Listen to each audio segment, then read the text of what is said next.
السلام علیکم ورحمۃ اللہ الحمد للہ رب العالمین والصلاة والسلام علی اشرف الانبیاء والمرسلین اما بعد فاعوذ باللہ من الشیطان الرجیم من ہمزہ ونفخہ ونفثہ بسم اللہ الرحمن الرحیم رب اشرح لی صدری ویسر لی امری واحلل عقدۃ من لسانی یفقہوا قولی اللہم انفعنا بما علمتنا وعلمنا ما ينفعنا وزدنا علما فبشر عباد الذين يستمعون القول فيتبعون أحسنه أولئك الذين هداهم الله وأولئك هم أولو الألباب أعوذ بالله من الشيطان الرجيم بسم الله الرحمن الرحيم هل ينظرون إلا أن تأتيهم الملائكة أو يأتي ربك أو يأتي أمر ربك هل ينظرون إلا أن تأتيهم الملائكة أو يأتي أمر ربك نہیں وہ انتظار کر رہے مگر یہ کہ آ جائیں ان کے پاس فرشتے او یأتی امر ربک یا آ جائے یعنی ان کے پاس امر ربک آپ کے رب کا حکم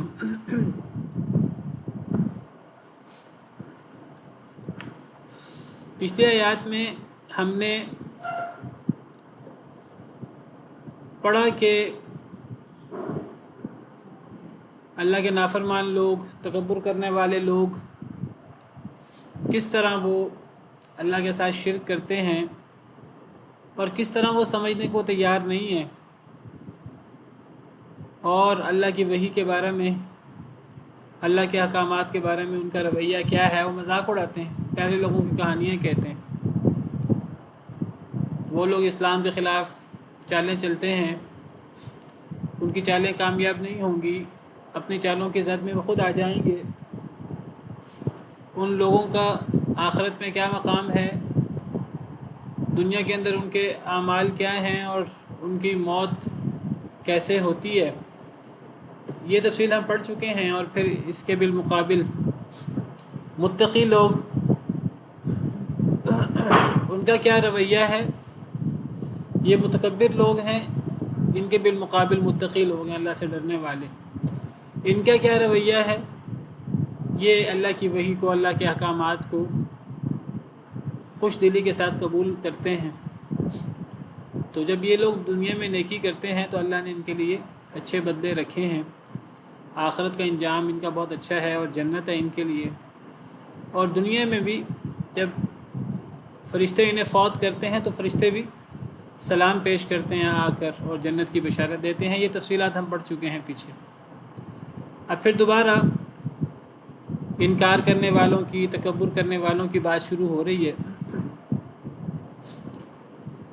اصل تو ذکر تکبر کرنے والوں کا انکار کرنے والوں کا شرک کرنے والوں کا چل رہا تھا جب اللہ نے ان کا انجام بیان کیا آخری اخروی جب اللہ نے ان کی موت کا ذکر کیا تو اللہ تعالیٰ نے اس کے ساتھ متقی لوگوں کا اخروی انجام اور ان کی موت کا بھی ذکر کیا تاکہ صرف خوف ہی نہ ہو بلکہ اللہ کی رحمت کی امید بھی ہو تو پھر دوبارہ اب برے لوگوں کا ذکر شروع ہو گیا ہے اللہ فرماتے ہیں هل ينظرون الا ان تأتيهم الملائکہ اب یہ جو تکبر کرنے والے لوگ ہیں اتنے دلائل انہیں پھیر پھیر کر پیش کیے جاتے ہیں کھول کھول کر ان کے سامنے دلائل واضح کیے جاتے ہیں توحید کے حق میں شرک کے رد میں دیگر تفصیلات لیکن یہ لوگ ماننے کو تیار ہی نہیں ہیں یہ لوگ غور کرنے کو سمجھنے کو تیار ہی نہیں ہیں یہ تکبر کرنے والے لوگ ہیں ان کے دل منکر ہیں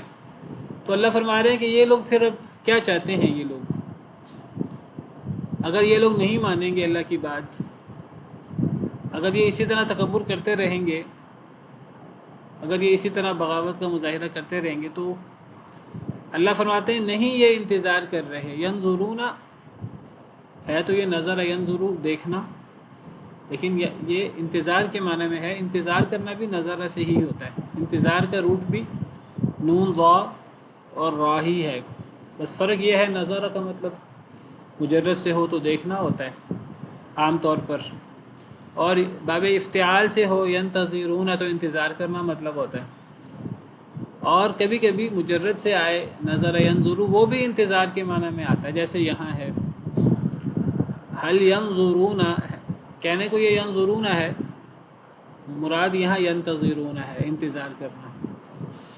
حل کا مطلب عام طور پہ کیا ہوتا ہے، لیکن بعد میں الا آ رہا ہے تو الا کی وجہ سے حل کا معنی ہم نفی میں کریں گے۔ نہیں وہ انتظار کر رہے الا مگر ان تأتیہم الملائکۃ، یہ کہ آ جائیں ان کے پاس فرشتے، او یاتی امر ربک، یا آ جائے اللہ کا حکم۔ کیا مراد ہے اس سے؟ یعنی مراد یہ ہے، اب اللہ تعالیٰ نے تو اتنے دلائل واضح کر دی ہیں، اللہ نے تقابل بھی کر دیا ہے، اللہ کا اور غیر اللہ کا فرق کیا ہے، اللہ خالق ہے، غیر اللہ خالق نہیں ہے بلکہ مخلوق ہیں، اور اللہ کی عظمتیں اور اللہ کی شان اور اللہ رب العالمین کی ربوبیت، جس میں اللہ وحدہ لا شریک ہے، جس کی تفصیلات ہم اس صورت کے شروع سے پڑھ رہے ہیں، ان میں کسی چیز میں کوئی شریک نہیں ہے۔ اتنے واضح دلائل کے بعد بھی اگر یہ لوگ نہ مانیں تو پھر اللہ فرماتے ہیں ایسے لوگوں کو پھر دلائل کی ضرورت نہیں ہوتی، ایسے لوگوں کو پھر سمجھانے کی ضرورت نہیں ہے، پھر ایسے لوگوں کو کس چیز کی ضرورت ہے؟ یہ لاتوں کے بت ہیں، یہ باتوں سے ماننے والے نہیں ہیں۔ اب یہ لوگ کس بات کا انتظار کر رہے ہیں؟ اللہ فرماتے ہیں نہیں، یہ انتظار کر رہے ہیں مگر فرشتوں کے آنے کا، یہ تو فرشتوں کے آنے کا انتظار کر رہے ہیں کہ فرشتے آ کر ان کی روح قبض کر لیں۔ او یاتی امر ربک، یا آ جائے اللہ کا حکم، یا کوئی اور عذاب آ جائے۔ اب ان جیسے لوگوں کو اور کیا سمجھایا جائے؟ اتنے واضح دلائل کے بعد بھی اگر یہ نہ سمجھیں تو اب ان کا حل یا موت ہے یا پھر عذاب ہے، یا تو فرشتے آ جائیں ان کے پاس، ان کی روح قبض کر لیں، اور کس طریقے سے روح قبض کریں؟ اسی طریقے سے جس کا ذکر پیچھے ہوا کہ جن ظالم لوگوں کے فرشتے روح قبض کرتے ہیں تو پٹائی کرتے ہیں، ذلیل و رسوا کرتے ہیں۔ میں نے ذکر کیا آپ کے سامنے کہ فرشتے وہ بڑی بری شکل میں آتے ہیں ان کے سامنے، بڑی خوفناک شکل میں آتے ہیں ان کے اعمال کے مطابق، اور پھر فرشتے انہیں ذلیل و رسوا بھی کرتے ہیں، اور فرشتے ان کی پٹائی بھی کرتے ہیں۔ یہ فرشتوں کے سامنے پھر ہاتھ باندھ کے یہ پھر دعائیاں دیتے ہیں فرشتوں کو کہ جی ہمیں چھوڑ دو، ہمیں چھوڑ، فالقوا السلام، سلامتی ڈالتے ہیں فرشتوں پر، ہم نے تو کبھی گناہ کیا ہی نہیں۔ تو اللہ فرماتے ہیں کہ اگر یہ نہیں مانیں گے تو پھر ان جیسے لوگوں کا یہی حال ہے، نہیں یہ انتظار کر رہے مگر یہ کہ آ جائیں ان کے پاس فرشتے، اس حال میں کہ یہ کافر ہی ہوں، توبہ کی تو انہیں توفیق ہونی نہیں ہے، یہ اصلاح تو کرنا چاہتے نہیں ہیں، تو یہ پھر فرشتوں کا انتظار کر رہے ہیں کہ فرشتے ان کی روح قبض کر لیں، یہ کافر ہی ہوں، یا پھر اللہ کا کوئی اور عذاب آ جائے جو انہیں ہلاک کر دے، بدترین عذاب۔ كَذَلِكَ فَعَلَ الَّذِينَ مِن قَبْلِهِمْ، اسی طرح کیا تھا ان لوگوں نے جو ان سے پہلے تھے، ان سے پہلے لوگوں کو بھی یہی رویہ تھا، انہوں نے بھی یہی کیا تھا، ان کے ساتھ کیا ہوا؟ ان پر اللہ کا عذاب آیا، تباہی آئی، وہی معاملہ ان کے ساتھ بھی ہوگا۔ اور یہ جو پچھلے لوگوں پر عذاب آیا اور یہ جو ان لوگوں پر عذاب آئے گا، تباہی آئے گی، موت آئے گی، رسوا کن، اللہ فرماتے ہیں وَمَا ظَلَمَهُمُ اللَّهُ، نہیں ظلم کیا ان پر اللہ نے، پچھلے لوگوں پر اللہ نے ظلم نہیں کیا تھا۔ جب پچھلے لوگوں پر عذاب آیا، تباہی آئی، وہی تباہی عذاب ان پر بھی آئے گا، یہ بھی عبرت لیں پچھلے واقعات سے۔ اللہ نے ظلم نہیں کیا تھا پچھلی کسی قوم پر، ہمارے سامنے قوم لوط کا قصہ ہے، بدترین قسم کے عذاب آئے قوم لوط پر، اللہ نے بستی الٹا دی، پتھروں کی بارش کی، چیخ۔ قوم شعیب پر جو عذاب آئے، حضرت نوح علیہ السلام کی قوم پر جو عذاب آیا سیلاب کی صورت میں، آسمان سے بارش، زمین سے، تو یہ جو بدترین قسم کے عذاب آئے، اللہ فرماتے ہیں یہ اللہ کی طرف سے کوئی ظلم زیادتی نہیں تھا۔ وَلَٰكِن كَانُوا أَنفُسَهُمْ يَظْلِمُونَ، لیکن وہ لوگ تھے اپنے آپ پر خود ہی ظلم کرنے والے، وہ لوگ اپنے آپ پر خود ہی ظلم کرتے تھے۔ مطلب یہ ہے کہ اب اگر یہ لوگ نہیں مانتے، اب ان لوگوں پر بھی ان کو عبرت لینی چاہیے پچھلے قوموں کے واقعات سے، پچھلی قوموں کی طرح ان پر بھی عذاب آئے گا، فرشتے آ کر برے طریقے سے ان کی روح قبض کریں گے، تو یہ اللہ کی طرف سے کوئی زیادتی نہیں ہوگی۔ اللہ تو اتنی دفعہ بات واضح کر چکے ہیں، اللہ تو اتنی دفعہ سمجھا چکے ہیں، اللہ تو پھیر پھیر کر بیان کرتے ہیں، وَلَقَدْ صَرَّفْنَا لِلنَّاسِ فِي هَٰذَا الْقُرْآنِ مِنْ كُلِّ مَثَلٍ، ہم نے اس قرآن میں ہر مثال، ہر بات پھر پھر کر بیان کر دی. اب بھی اگر کوئی نہ سمجھے تو پھر وہ وہی بات ہے کہ ان کی کیٹیگری الگ ہے، وہ باتوں سے ماننے والے نہیں ہیں. وہ پھر ایسے لوگ پھر وہ لاتوں کے بھوت ہیں، پھر عذاب ہی، اللہ کے عذاب ہی ان کا علاج ہے، یہ موت. اور یہ اللہ کا ان پر کوئی ظلم نہیں ہوگا.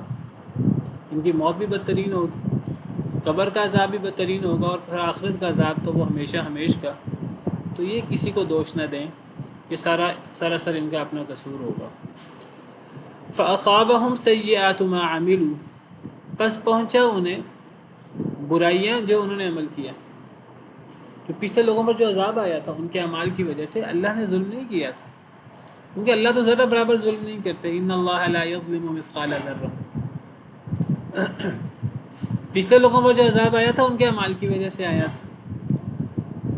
بس پہنچا انہیں یعنی پچھلی قوموں کو سیئات، برائی یعنی سزا، ما عاملو جو انہوں نے کیا، ان کو ان کے اپنے برے عمل کی سزا ملی تھی. وحاق بهم ما كانوا به يستهزئون، اور گھیر لیا انہیں اس چیز نے جس کا وہ مذاق اڑایا کرتے تھے، جس عذاب کا وہ مذاق اڑایا کرتے تھے اسی عذاب نے انہیں اپنے گھیرے میں لے لیا. یعنی جس طرح ان لوگوں کو جب اللہ کے عذاب سے ڈرایا جاتا ہے، یہ کہتے ہیں کہ اللہ کا عذاب کب آئے گا، اللہ کے عذاب لیٹ نہ کرو، پہلے لے آؤ، مذاق اڑاتے ہیں. پچھلے لوگوں نے بھی مذاق اڑایا تھا، جس چیز کا مذاق اڑایا تھا اسی چیز نے آخرکار انہیں گھیر لیا. دیکھیے یہ بات ہمارے ایمان اور یقین کا حصہ ہے، اور ہمیں یہ بات سمجھنی چاہیے، اور ہمیں ہرگز اس میں کسی قسم کی معذرت نہیں ہونی چاہیے. بعض لوگ سوال کرتے ہیں کہ انسان زندگی کے اندر گناہ کرتا ہے، کمی گداہی ہوتی ہے، انسان گناہ تو کچھ دیر کے لیے کرتا ہے، چند سال، 10 سال، 20 سال، 50 سال، لیکن پھر قیامت کا عذاب ہمیشہ ہمیش کے لیے، اور عذاب بھی آگ کا عذاب. کچھ لوگ کہتے ہیں عذاب اتنا سخت کیوں ہے. یہ بات ہمیں سمجھنے کی ضرورت ہے کہ جتنا سخت عذاب ہے اس سے 100 گنا زیادہ سخت عذاب بھی ہو تو یہ عین انصاف والا عذاب ہے. اس میں کوئی زیادتی نہیں ہے، اللہ کی طرف سے کوئی ظلم نہیں ہے، کیونکہ اللہ تو ذرہ برابر بھی ظلم نہیں کرتے. اللہ نے تو نبیوں کو بھیجا، اللہ نے کتابوں کو اتارا، اللہ نے وحی کو اتارا، اللہ نے ایک بات سینکڑوں طریقوں سے سمجھائی، اللہ نے بتایا نہیں مانو گے تو عذاب آئے گا، نہیں مانو گے تو عذاب آئے گا. اگر پھر بھی کوئی نہ مانے تو پھر اب اللہ کو کیا کوئی دوش دے. وہ یہ نہیں ہے کہ جی کسی کو تو 10 سال مہلت ملی، 20 سال مہلت ملی، 50 سال مہلت ملی، اگر 50 سال اس نے اللہ کی بات نہیں مانی تو اتنا ہی عذاب آنا چاہیے. نہیں، یہ تو اصل میں ایک مثال ہے. یعنی وہ تو اللہ نے انہیں 20 سال، 40 سال، 50 سال کی مہلت دی. اگر اللہ انہیں 10,000 سال کی زندگی دیتا انہوں نے 10,000 سال میں، اور اگر اللہ انہیں مہلت دیتا اور اگر اللہ انہیں طاقت دیتا انہوں نے اس سے زیادہ ظلم زیادتیاں کرنی تھی. یہ تو اصل میں اللہ نے صرف حجت پوری کی ہے ان پر کہ اللہ نے ان کو زندگی دی ہے، جتنی زندگی بھی دی ہے، وہ 1000 سال بھی زندگی ہو کسی کی وہ بھی تھوڑی ہے جو عذاب ہے اس کے مقابلے میں. تو کوئی بندہ بھی یہ دنیا کی زندگی اور اس کے برے اعمال کو آخرت کے عذاب سے کمپیئر نہ کرے. اس لیے نہ کرے کہ یہ دنیا کی زندگی یہ نہیں ہے کہ جتنے عرصہ ایک بندہ گناہ کرے گا اتنا عرصہ سزا ہوگی. نہیں، یہ تو اصل میں حجت قائم ہوتی ہے. دیکھیے ایک بندہ نیکی کرتا ہے، وہی بات ہے 20 سال، 30 سال، 50 سال نیکی کرتا ہے، اور جب وہ اللہ کے ہاں اجر پاتا ہے تو اجر ہمیشہ ہمیش کی جنت. اسی طرح ایک بندہ اگر وہ گناہ کرتا ہے، گناہ تھوڑا عرصہ کرتا ہے لیکن سزا ہمیشہ ہمیش کی ہے، تو یہ سزا اور جزا وہ انسان کی دنیا کی زندگی کے برابر کیوں نہیں ہے؟ تو سوال سمجھنے کی ضرورت ہے. اس کا جواب ہمارے سامنے ہونا چاہیے. اصل میں یہ دنیا کی زندگی کے وقت کے برابر جزا یا سزا نہیں، اور یہ ہو بھی نہیں سکتی. آخرت کی جزا اور سزا ہمیشہ ہی بہت زیادہ ہوتی ہے. آخرت کی جزا بھی بہت زیادہ ہوتی ہے بغیر حساب کتاب کے اور ہمیشہ ہمیش کے لیے، اور سزا بھی بہت زیادہ ہوتی ہے۔ اور اس جزا اور سزا کے پیچھے جیسے میں نے کہا کہ دنیا کی زندگی کے لمحات، منٹ گنو، سیکنڈ گنو، گھنٹے گنو، دن گنو، سال گنو، مہینے گنو، یہ نہیں ہوتا۔ آپ دیکھیے اگر ہم اس حساب کتاب میں بڑھ جائیں تو آپ کو پتہ ہے کئی لوگ ایسے ہیں کہ ابھی وہ مسلمان ہوتے ہیں اور ابھی انہیں زیادہ زندگی گزارنے کا موقع نہیں ملا ہوتا کہ موت آ جاتی۔ آپ نے نہیں سنا وہ صحابی کا واقعہ کہ ایک صحابی آئے نبی کریم صلی اللہ علیہ وسلم کے پاس اور آ کر کلمہ پڑھا اور آ کر آپ سے دین سیکھا، اور واپس جانے لگے تو کہنے لگے اے اللہ کے رسول مجھے موٹے موٹے احکامات بتا دیجیے۔ آپ نے موٹے موٹے احکامات بتا دیے، نماز، زکوٰۃ، روزہ، حج۔ وہ کہنے لگے کہ یہ 5 فرض نمازیں ہیں، میں نہ کمی کروں گا نہ زیادہ کروں گا۔ یہ اتنے روزے ہیں، فرض روزے، میں نہ کمی کروں گا نہ زیادہ کروں گا۔ انہوں نے موٹی موٹی چیزیں گنوائیں اور جانے لگے تو سواری سے گرے اور مر گئے۔ تو نبی صلی اللہ علیہ وسلم نے کیا فرمایا کہ عمل تو بہت تھوڑا کیا ہے، اجر بہت زیادہ پا گئے ہیں۔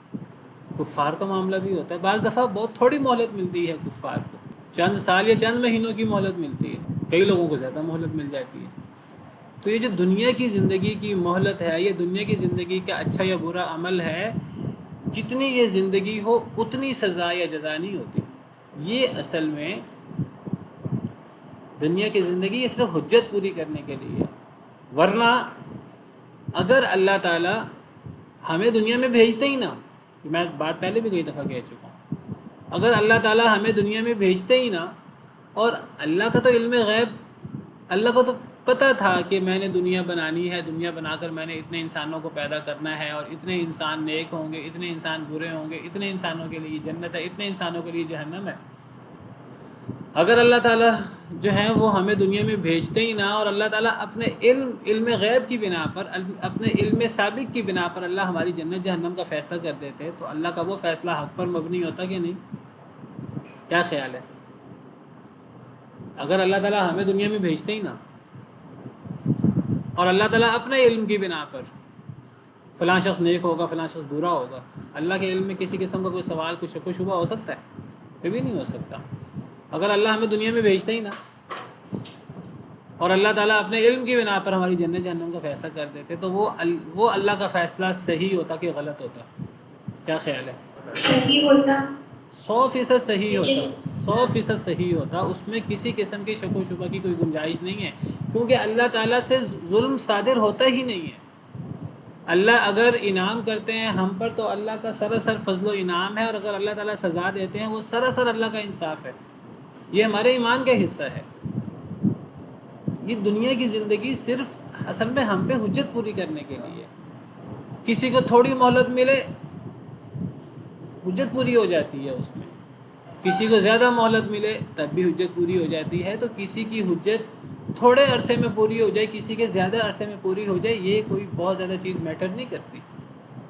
اب دیکھیے کتنے بچے ہیں بچپن میں فوت ہو جاتے ہیں۔ اب مجھے بتائیے اگر ہم اسی طرح اگر حساب و کتاب پہ اتر آئیں تو جو بچے مسلمانوں کے بچپن میں فوت ہو جاتے ہیں بالغ ہوئے بغیر، کہاں جائیں گے؟ جنت میں جائیں گے۔ مشہور حدیث ہے، بھئی ان کا کیا عمل ہے، ابھی تو بالغ ہی نہیں ہوئے، تو کس بنا پر جنت میں جائیں گے؟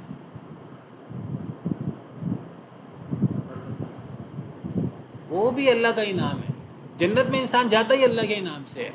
اور اگر کوئی شخص، کفار کے بچے ان کے بارے میں اختلاف ہے، وہ جہنم میں جائیں گے سیدھے کہ ان کا امتحان ہوگا قیامت کے دن، یا ایک شخص ہے دنیا میں اسے دعوت نہیں پہنچی، اللہ فرماتے ہیں جس کو دعوت نہیں پہنچی میں سزا نہیں دوں گا، وما كنا معذبین حتی نبعث رسولا۔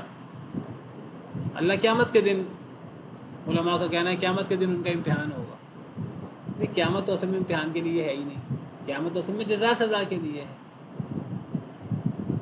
اب قیامت کے دن اگر اللہ تعالیٰ ان کے لیے ایک آگ قائم کریں، اللہ کے آگ میں کود جاؤ، وہ نہ کودیں تو جہنمی، اور کود جائیں تو جنتی، تو قیامت کا دن تو اصلاً جزا اور سزا کا ہے ہی نہیں۔ کوئی بندہ یہ سوال کرے دنیا میں تو ان کی جزا، ان کا امتحان ہوا ہی نہیں، ان کا معاملہ جو بھی ان کے ساتھ ہوگا قیامت کے دن عین انصاف ہوگا، کوئی زیادتی نہیں ہوگی، ہمارے ایمان کا حصہ ہے۔ ورنہ اگر ہم اس طرح کر کے حساب و کتاب میں پڑ گئے تو پھر کسی کو سیدنا نوح علیہ السلام کو اور اس دور کے لوگوں کو سینکڑوں سال کی مہلت ملی، اور آج کے دور میں عمریں ہی 50 سال 60 سال،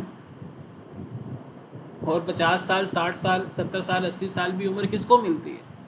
کوئی طے تو نہیں ہے۔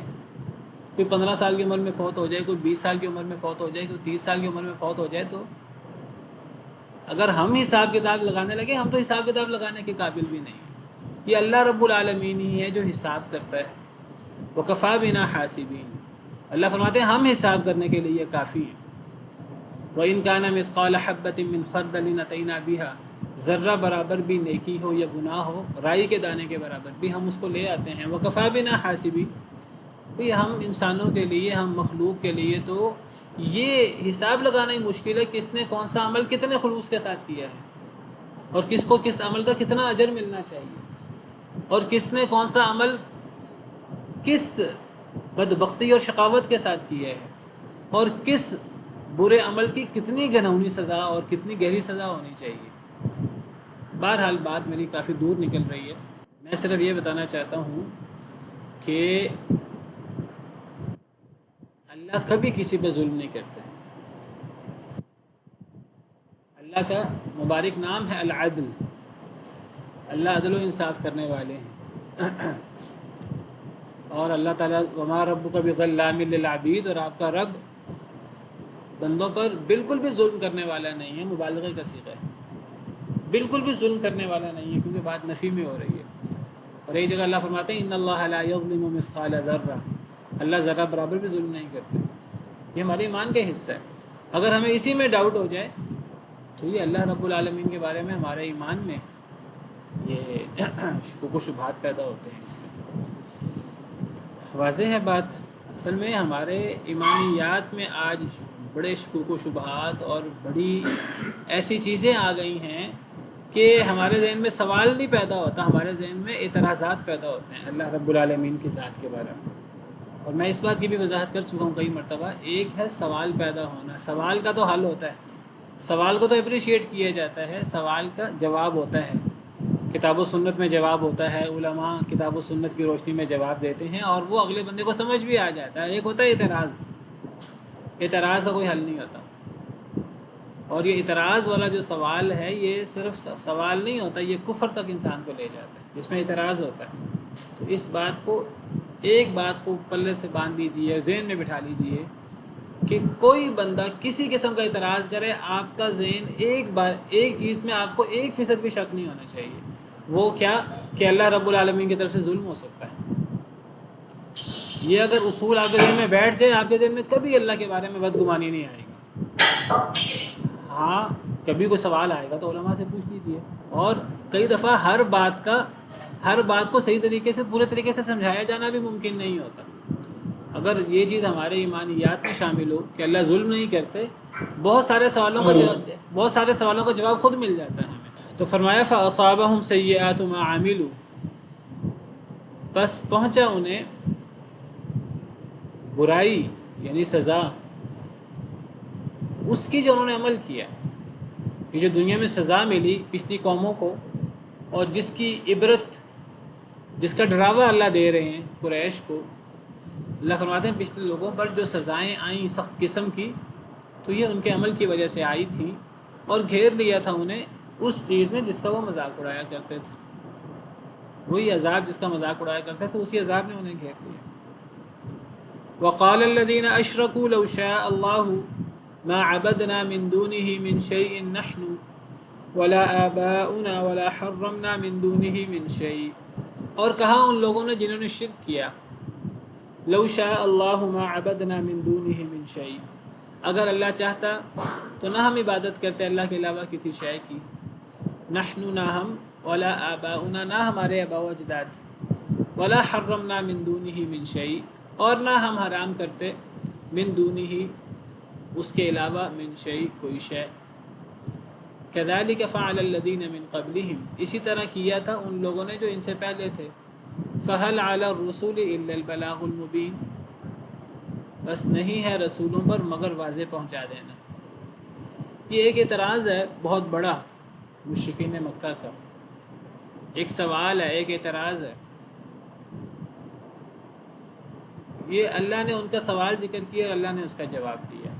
یہ سوال تقدیر کے بارے میں، اور یہ تقدیر یہ اتنا سینسٹیو مسئلہ ہے، یہ اتنی گہری چیز ہے کہ شیطان جن چیزوں کے ذریعے زیادہ گمراہ کرتا ہے لوگوں کو، اس میں سے ایک چیز تقدیر ہے۔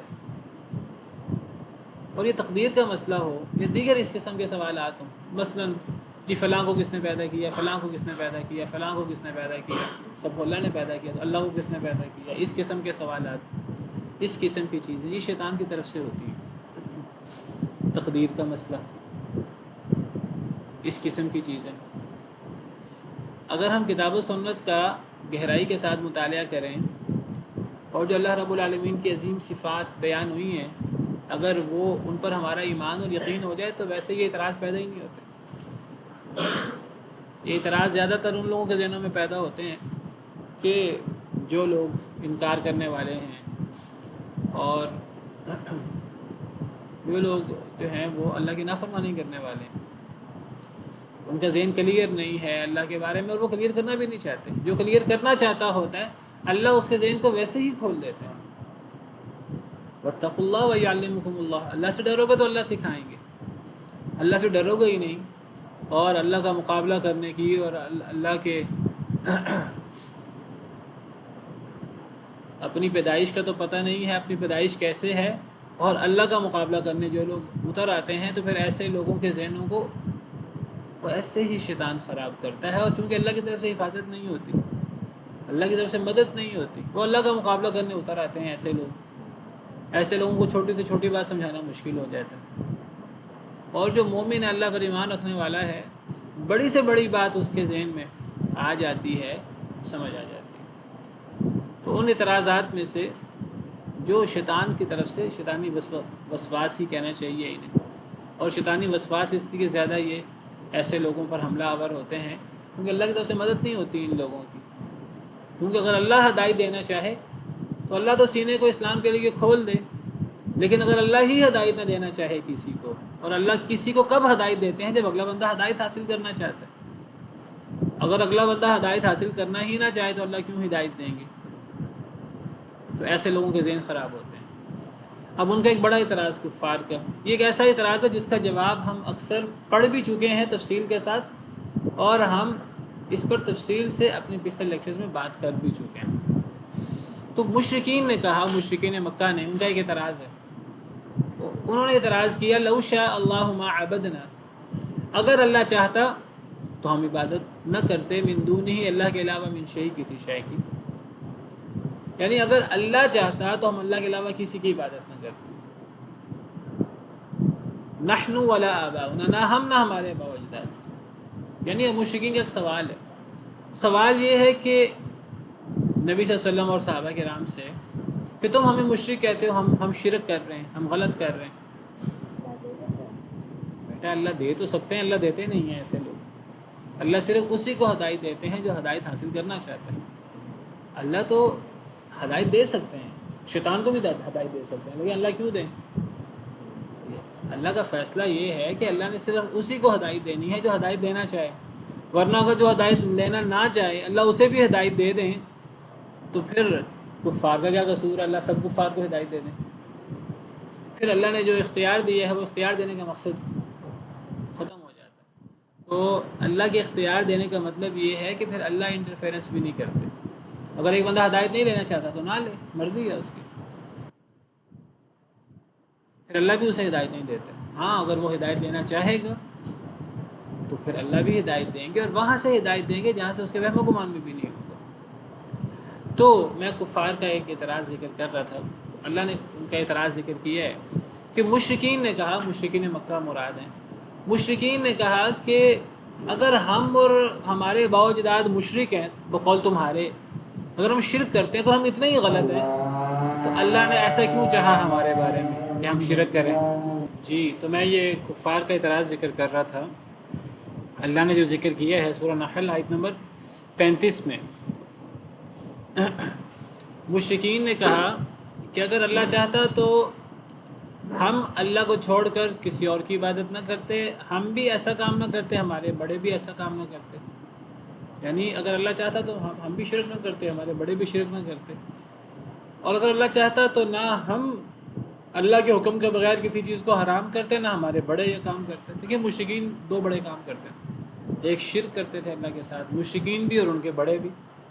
اور جو دوسرا بڑا کام تھا جو شرک کی ایک صورت ہے کہ اللہ نے جن چیزوں کو حلال کیا ہوا تھا جانوروں کو، ان چیزوں کو اپنے اوپر حرام کر لیتے تھے کہ جی یہ فلاں فلاں بت کے نام، یہ بحیرہ ہے، یہ صائبہ ہے، یہ وسیلہ ہے، یہ حام ہے، تو یہ ہم استعمال نہیں کریں گے، یہ عورتوں پر حرام ہے، یہ مردوں پر حرام ہے، یہ اگر اتنے بچے پیدا ہوں تو یہ حرام ہو جائے گا، زندہ پیدا ہو تو یہ مردوں کے لیے جائز ہے، اگر مردہ پیدا ہو مردوں عورتوں دونوں کے لیے جائز ہے. اس قسم کی کچھ تفصیلات بنا رکھی تھی، اپنی طرف سے گھڑ رکھی تھی. جس طرح اللہ کی حرام کردہ چیز کو استعمال کرنا، شراب کو، خنزیر کے گوشت کو، مردار کو کھانا جائز نہیں ہے، اسی طرح اللہ کی حلال کردہ چیز کو حرام کرنا بھی جائز نہیں ہے. یہ بھی شرک کا مسئلہ ہے، توحید شرک کا مسئلہ ہے. تو مشرکین کہتے ہیں اگر ہم غلط ہیں، ہم اور ہمارے بڑے، تو پھر اللہ نے ہمیں اور ہمارے بڑوں کو شرک کرنے دیا کیوں؟ اللہ نے ہمیں اور ہمارے بڑوں کو کسی شے کو حرام کرنے کیوں دیا؟ اللہ تو سب کچھ کر سکتا ہے نا، اللہ تو ہمیں روک سکتا تھا، ہم غلط کام کر رہے تھے. اگر ہم غلط کام کر رہے تھے اور ہمارے بڑے اور ہم غلط کام کر رہے ہیں، شرک کر رہے ہیں، ہم تو شرک نہیں کر رہے. وہ تو کہتے تھے ہم شرک نہیں کر رہے، کوئی مشرک بھی نہیں کہتا ہم شرک کر رہے ہیں. بات یاد رکھیے، چاہے وہ کافر و مشرک ہی کیوں نہ ہو. یہودی بھی کبھی نہیں مانے گا کہ ہم شرک کرتے ہیں، عیسائی کبھی نہیں مانے گا ہم شرک کرتے ہیں، وہ کہیں گے ہم تو توحید پر ہیں. حضرت عیسیٰ کے بارے میں، حضرت عزیر کے بارے میں کوئی مشرک نہیں مانتا کہ ہم شرک کرتے ہیں. جب ان سے کہا جائے تم شرک کرتے ہو، آگے سے کہتے ہیں اگر ہم شرک کر رہے ہیں ہم اور ہمارے بڑے، تو پھر اللہ ہمیں روک کیوں نہیں دیتا؟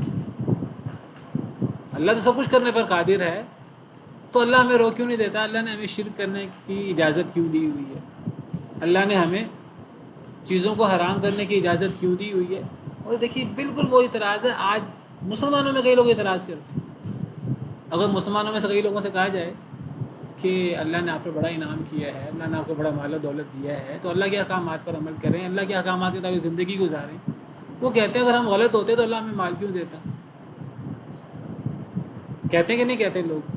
بالکل کہتے ہیں. وہ کہتے ہیں اگر ہم اتنے ہی اللہ کے نافرمان ہوتے، ہم تو کوئی اللہ کے نافرمان نہیں ہیں، اللہ بڑے غفور الرحیم ہے، کمیاں کوتاہی اللہ معاف کر دیتا ہے، ہم تو کوئی اللہ کے بڑے نافرمان نہیں ہیں. اگر ہم زیادہ اللہ کے نافرمان ہوتے تو اللہ تعالیٰ ہمیں مال کیوں دیتا؟ اللہ ہمیں نعمتیں کیوں دیتا؟ مشرکین کہتے تھے اگر ہم غلط ہیں، اگر ہم واقعی شرک کرتے ہیں بقول تمہارے، ہم اور ہمارے بڑے بھی وہ شرک کرتے تھے، تو پھر اللہ نے چاہا تو ہم نے شرک کیا، اللہ نے ہمیں روکا کیوں نہیں؟ یعنی اگر اللہ چاہتا تو ہم اللہ کے علاوہ کسی کی عبادت نہ کرتے. کیا مطلب؟ یعنی ہم جو کر رہے ہیں، ہم تو نہیں کہتے ہم شرک کر رہے ہیں، تم کہتے ہو ہم شرک کر رہے ہیں، تو اللہ کے چاہنے سے تو ہم کر رہے ہیں. اگر اللہ چاہے تو اللہ ہمیں روک دے. تم کہتے ہو ہم نے حرام کیا ہے اللہ کی حلال کردہ چیزوں کو، ہم نے تو نہیں کیا، ہمارا دین ایسے ہی ہے. لیکن اگر تم کہتے ہو ہم نے حرام کیا، بھئی اگر اللہ نے چاہا ہے تو ہم نے حرام کیا ہے، اللہ نہ چاہتا تو ہم نہ کرتے. تو اللہ کی مشیت سے دلیل پکڑی انہوں نے. تو یہ کیا چیز ہے اور اس کا کیا جواب ہے؟ یہ ان کا اعتراض ہے بہت بڑا، اور یہ اعتراض بہت سارے لوگ کرتے ہیں، آج بھی کرتے ہیں.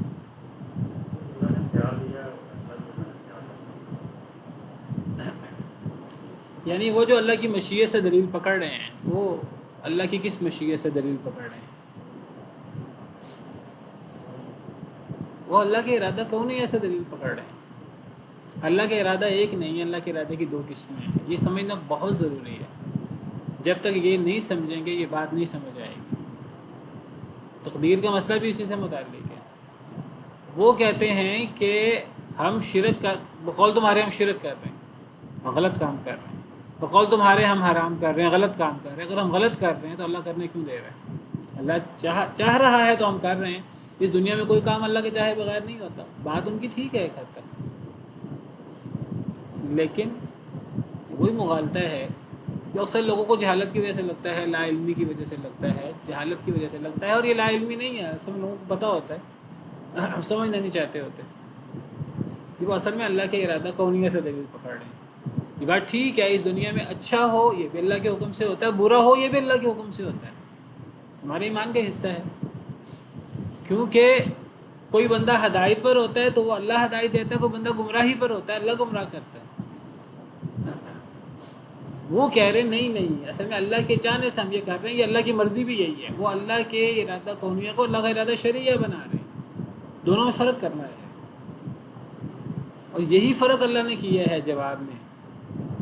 وہ کہتے ہیں کہ اللہ کی مشیت ہے تو ہم کر رہے ہیں، جو ہم کر رہے ہیں تم اس کو شرک کہتے ہو۔ اللہ کی مشیت ہے تو ہم نے حرام کیا ہوا بحیرہ صاحبہ وسیلہ حام بنایا ہوا، اللہ ہم پر عذاب نازل نہیں کر رہا۔ تو اللہ فرماتے ہیں کذالک فعل الذین من، اب اللہ کا جواب سنیے، اللہ کیسے اس مسئلے کو سمجھاتے ہیں ان کے اعتراض کا۔ اللہ فرماتے ہیں اسی طرح کیا تھا ان لوگوں نے جو ان سے پہلے تھے، ان سے پہلے لوگ بھی اس قسم کے ڈھگوسلے اور اس قسم کے شبہات پیش کرتے تھے، یہی اللہ کے ارادہ اور اللہ کی مشیت کے بارے میں پہلے لوگ، ان سے پہلے لوگ بھی اسی قسم کے اعتراض پیش کرتے تھے۔ یہ ہے اللہ کا جواب، فَهَلْ عَلَى الرُّسُلِ إِلَّا الْبَلَاغُ الْمُبِينُ، یہ اللہ کا جواب ہے۔ یہ کیسے جواب ہے؟ فَهَلْ عَلَى الرُّسُلِ إِلَّا الْبَلَاغُ الْمُبِينُ، اللہ فرماتے ہیں اگر یہ شرک اور توحید دونوں ہی جائز ہیں، کیونکہ دنیا میں موحد بھی ہیں، دنیا میں مشرک بھی ہیں، دنیا میں اچھے بھی ہیں برے بھی ہیں، تو اگر یہی دلیل ہو کہ جو اچھا کر رہے ہیں وہ اللہ چاہتا ہے تو اچھا کر رہے ہیں، جو برا کر رہے ہیں اللہ چاہتا ہے تو برا کر رہے ہیں، وہ غلط کہاں سے ہیں؟ تو اللہ فرماتے ہیں میں نے پھر رسولوں کو کیوں بھیجا تھا، میں نے پھر کتابوں کو کیوں بھیجا تھا، میں نے پھر شریعت کیوں نازل کی تھی، میں نے پھر اپنی کتاب قرآن جو الفرقان ہے، حق اور باطل میں فرق کرنے والی چیز ہے، میں نے وہ کیوں نازل کی ہے؟ کیا مطلب، کیا جواب ہے؟ یعنی جواب یہ ہے کہ میری کتاب، میرے رسول، میری شریعت، قرآن تمہیں بتائے گا اللہ کی مرضی، اللہ کی چاہت کیا ہے۔ یہ پیچھے اللہ کی مرضی نہیں ہے، یہ اللہ کا ارادہ کونیہ ہے، یہ اللہ کا حکم ہے۔ اللہ نے لوگوں کو اچھے کام کا بھی اختیار دیا ہے، برے کام کا بھی اختیار دیا ہے، کوئی اچھا کرے اللہ کا اختیار، اللہ کا دیا ہوا اختیار ہے، کوئی برا کرے یہ بھی اللہ کا دیا ہوا اختیار ہے، اللہ ڈھیل دے دیتے ہیں، اس سے کوئی بندہ دلیل نہیں پکڑ سکتا۔ یہ تو ایسے ہی ہے جیسے کوئی کسی کو قتل کر دے، حابیل نے قابیل کو قتل کر دیا، قابیل نے حابیل کو قتل کر دیا، بعد میں قابیل کے کبھی اگر اللہ چاہتا کہ میں قتل نہ کروں تو اللہ نے مجھ سے قتل کروایا کیوں، اللہ نے مجھے اختیار کیوں دیا؟ تو میں نے گویا کہ اللہ کی مرضی سے قتل کیا؟ نہیں، غلط بات ہے۔ بھئی اللہ نے تجھے اختیار دیا تھا تو نہ قتل کرتا، اللہ نے تجھے اختیار دیا ظلم کرنے کا، تو نے ظلم کر لیا، یہ اللہ کا ارادہ کونیہ ہے۔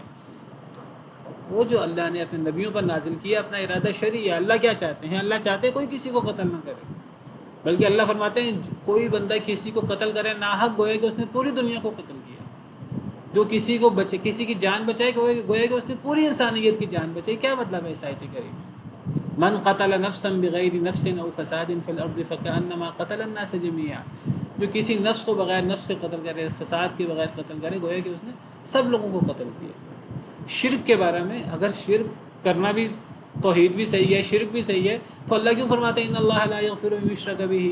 اللہ کیوں فرماتے ہیں انہ من یشرک باللہ فقد حرم اللہ علیہ الجنہ؟ رسول کیوں بھیجے اللہ نے؟ اور رسولوں کا کام کیا تھا؟ اگلی آیت بھی اسی موضوع پر ہے، وَلَقَدْ بَعَثْنَا فِي كُلِّ أُمَّةٍ رَسُولًا أَنِ اعْبُدُوا اللَّهَ وَاجْتَنِبُوا الطَّاغُوتَ، کیونکہ مشرکین نے شرک کی بات کی ہے کہ ہم شرک نہیں کر رہے، ہم صحیح کام کر رہے ہیں، کیونکہ اللہ چاہتے ہیں تو ہم یہ کام کر رہے ہیں۔ یہ بات ٹھیک ہے، اللہ کی مشیت سے مشرک شرک کرتا ہے، لیکن وہ اللہ کی مشیت کونی ہے، اللہ کی مشیت شرعی نہیں ہے۔ اللہ کی مشیت شرعی کا پتہ لگتا ہے رسولوں سے، کتاب سے، شریعت سے۔ اللہ کی مرضی کیا ہے؟ اللہ فرماتے ہیں کہ رسول میں نے بھیجے تھے، لیکن میں نے رسولوں کو تم پر جبراً شریعت نافذ کرنے نہیں بھیجا تھا، رسولوں کو کام پہنچانا تھا بس۔ فَهَلْ عَلَى الرُّسُولِ إِلَّا الْبَلَاغُ الْمُبِينُ، نہیں تھا رسولوں پر مگر پہنچا دینا۔ رسول، اللہ نے رسولوں کو زبردستی کرنے کی ہدایت نہیں کی۔ اگر اللہ کہتے رسولوں سے زبردستی کرو تو پھر وہ جو اللہ کا دیا ہوا اختیار ہے وہ ختم ہو جاتا، پھر لا اکراہ فی الدین والی بات ختم ہو جاتی۔ اللہ نے رسولوں کو جبری شریعت نافذ کرنے کا حکم نہیں دیا، رسولوں کا کام ہے واضح پہنچا دینا، اور رسولوں نے پہنچایا ہے۔ اللہ فرماتے ہیں شروع سے لے کر حضرت نوح سے لے کر نبی کریم صلی اللہ علیہ وسلم تک اللہ فرماتے ہیں ہم نے ہر امت میں رسول بھیجا، اور وہ رسولوں کی مین دعوت کیا ہوتی تھی؟ ان اعبدوا اللہ واجتنبوا الطاغوت، اللہ کی عبادت کرو، اللہ وحدہ لا شریک کی، طاغوت سے بچو۔ اگر یہ طاغوت کی عبادت جائز تھی تو سارے رسول پھر کس کام کے لیے آئے؟ ہاں بس ایک فرق ہے کہ رسول جبری شریعت نافذ کرنے نہیں آتے، وہ اللہ کا پیغام پہنچا دیتے ہیں۔ فذکر انما انت مذکر لست علیہم بمسیطر الا من تولی وکفر فیعذبہ اللہ العذاب الاکبر۔ اے نبی آپ نصیحت کریں، آپ کا کام نصیحت کرنا ہے، آپ دروغہ نہیں ہیں ان پر۔ ہاں جو منہ پھیرے گا، کفر کرے گا، تو نبی کا کام جبر کرنا نہیں ہے، اللہ عذاب دیں گے قیامت کے دن، دنیا میں بھی اللہ عذاب دیں گے قیامت کے دن۔ یہ آیت کریمہ، یہ آیات اصل میں ارادہ کونیہ اور شرعیہ کو سمجھانے کی سب سے بڑی دلیل ہے۔ اسی لیے میں نے ایک سلائیڈ بنائی تھی، اور آپ کو جب ارادہ کونیہ شرعیہ کا بتایا تھا ساری تفصیل، تو اس میں اصل میں آخر میں یہی آیت لکھی ہوئی ہے جو اس مسئلے کی سب سے بڑی دلیلوں میں سے ایک ہے۔ وقال الذین اشرکوا لو شاء اللہ ما اشرکنا، اسی سلائیڈ میں یہی آیت کریمہ میں نے ذکر کی ہوئی ہے، یہ 3 آیات میں نے یہاں ذکر کی ہوئی ہے۔ مشرکین اللہ کے ارادہ کونیہ سے دلیل پکڑ رہے ہیں۔ اللہ فرماتے ہیں یہی کام پچھلے لوگ بھی کرتے رہے۔ جواب اللہ نے کیا دیا؟ رسولوں کی شریعت سے۔ میں نے رسولوں کو کیوں بھیجا تھا؟ بس اللہ نے یہ فرمایا میں نے رسولوں کو جو شریعت دی تھی وہ جبر کرنے کے لیے نہیں دی تھی، پہنچانے کے لیے دی تھی، رسولوں نے پہنچا دیا۔ رسولوں کا کام پہنچانا ہوتا، جبر کرنا نہیں ہوتا۔ اور ہمیشہ سے رسول آتے رہے، ہمیشہ سے پہنچاتے رہے، اور تمام رسولوں کی دعوت کا خلاصہ تو توحید ہی تھا، شرک کا رد ہی تھا۔ تم کس شرک کو دلیل بنا رہے ہو اپنے لیے؟ اب دیکھیے آگے اللہ فرماتے ہیں ہم نے ہر امت میں رسول بھیجا، یہ کہ اللہ کی عبادت کرو اور طاغوت سے بچو۔ شرک سے تو اللہ نے ہر نبی کی زبانی روکا ہے، توحید کی ہر نبی کی زبانی حکم دیا ہے۔ فمنہم من ھدی اللہ، لوگوں میں سے بعض کو اللہ نے ہدایت دی، ومنہم من حقت علیہ الضلالہ، اور لوگوں میں سے وہ بھی تھے جن پر ضلالت، گمراہی حق ہو گئی۔ رسولوں کا کام پہنچانا تھا، توحید پر عمل پیرا ہونا چاہیے، شرک سے بچنا۔ رسولوں نے حق باطل واضح کر دیا، لیکن رسولوں نے مجبور نہیں کیا۔ اب رسولوں کی باتوں کو لوگوں نے کیا کیا؟ کچھ نے رسولوں کی باتوں کو قبول کر لیا، کچھ نے رسولوں کی باتوں سے انکار کیا۔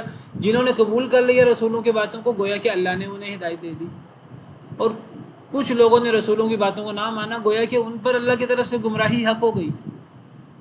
دیکھیے ہدایت بھی اللہ دیتا ہے، گمراہ بھی اللہ کرتا ہے، یہ اللہ کا ارادہ کونیہ ہے۔ رسولوں کی دعوت یہ ارادہ شرعیہ ہے۔ اللہ نے اس رسولوں کی دعوت کو جبراً نافذ نہیں کیا۔ جو رسولوں کی دعوت مان لے تو گویا کہ اللہ نے اسے ہدایت دے دی، جو رسولوں کی دعوت کو نہ مانے گویا کہ اللہ نے اسے گمراہ کر دیا۔ یہ اختیار ہے۔ ان میں سے وہ بھی تھے جنہیں اللہ نے ہدایت دی، اور ان میں سے وہ بھی تھے جن پر گمراہی حق ہو گئی۔ فسیروا فی الارض، زمین میں چلو پھرو، فانظروا کیف کان عاقبۃ المکذبین، دیکھو جھٹلانے والوں کا انجام کیا ہوا۔ اگر جھٹلانے والے بھی صحیح ہیں اور نہ جھٹلانے والے بھی صحیح ہیں، تو اللہ نے جھٹلانے والوں پر پھر سزائیں کیوں نازل کی؟ ان کے علاقے کھنڈرات کیوں بن چکے ہیں؟ قوم لوط، قوم شعیب، پھر ان لوگوں کو کیا قصور ہے؟ بھئی وہ بھی تو اللہ کی نافرمانی کرتے تھے اور اللہ کی مشیت کے ساتھ ہی کرتے تھے۔ ان تحرص علی ھداھم، آگے اللہ نے ایک بڑا اصول دے دیا، اے نبی اگر آپ حرص کریں، لالچ کریں ان کی ہدایت پر، اگر آپ یہ خواہش کریں، یہ لالچ کریں سب مسلمان ہو جائیں۔ کچھ لوگ کہتے ہیں سب مسلمان کیوں نہیں ہوتے؟ اے نبی اگر آپ بھی حرص کریں ان کی ہدایت پر، فإن اللہ لا یہدی من یضل، ایک بات یاد رکھیے، جسے اللہ گمراہ کر دے اسے اللہ ہدایت نہیں دیتا۔ کچھ لوگوں کو ہدایت ملے گی، کچھ لوگ گمراہ ہوں گے، یہ ایک اللہ کا اٹل اصول ہے، اور اس پر تفصیل سے بات ہو چکی ہے۔